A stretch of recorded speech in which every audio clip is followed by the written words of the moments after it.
Hello everyone, this is just Cyril V. Culture. Today I will be teaching you guys about verbals, modals, and adverb clauses. First lesson will be verbals. A verbal is a verb form that does not function as a verb. Verbals function as nouns, adjectives, or adverbs. There are three types of verbals. These are gerunds, participles, and infinitives. We will first talk about gerunds. Gerunds are verb forms ending with ing. Gerunds function as nouns, thus gerunds will be subject, predicate, nominative, direct objects, indirect objects, objects of the preposition, and appositives. Here are some sample sentences. Running is a good exercise for all ages. Gerund running function subject. I like running. Gerund running function direct object. The most enjoyable and fun event is running the marathon. Running the marathon is the gerund phrase and the function is predicate nominative. I gave running the marathon a try. Gerund phrase running the marathon function indirect object. I like to read books about running. Gerund running function object of the preposition. The most sought out event, running the marathon, was moved for tomorrow. So the gerund phrase is running the marathon and function is a positive. So let's move on to participles. The second type, verbal. Participles are verb forms that act like adjectives. A participle ends in ing, n, d, en, ed, nt, and many more. It can come before or after the noun. They modify. Here are some samples. The falling child was saved by his brave brother. The participle is falling and it modifies the child. The teacher, annoyed from the children's noise, got angry. The participle is annoyed, modifies the teacher. Dancing on the stage, Craig almost fell down.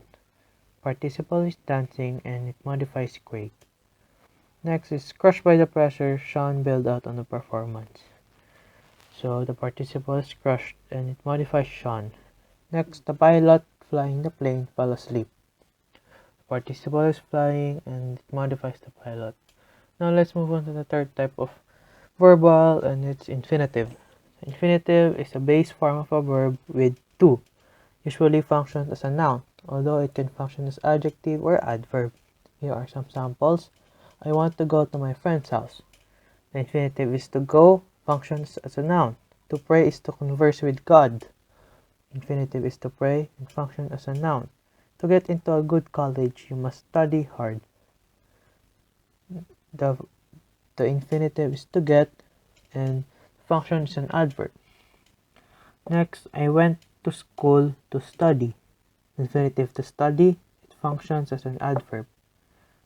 Next, my teacher always tells me to always study hard is the key to success. So the infinitive there is to study and the function is adjective. Next, the spot to see is behind the porch. The infinitive is to see, it functions as an adjective. Now let's move on to our next lesson, which is modals. So a modal is a helping verb which expresses ability, possibility, permission, or obligation. Modals are special verbs which behave very differently from normal verbs. So here are some important differences. Modal verbs do not take the S in the third person. You must use not to make modal verbs negative, even in simple present and simple past. Many modal verbs cannot be used in past tense or future tense. Here are some sample sentences, as always. But before that, some examples of modals are will, would, shall, should, can, could, may, might, and must. And their negative forms, like, for example, can is negative form is cannot.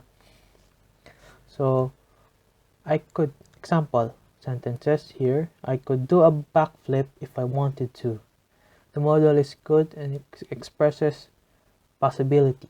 Should I audition for the play?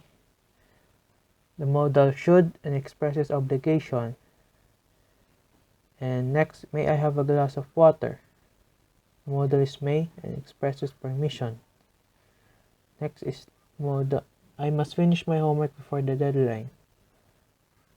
The Modal is must and expresses obligation, and I cannot believe Connor would do such a thing. Then the modal is cannot and expresses ability. And lastly, our last lesson will be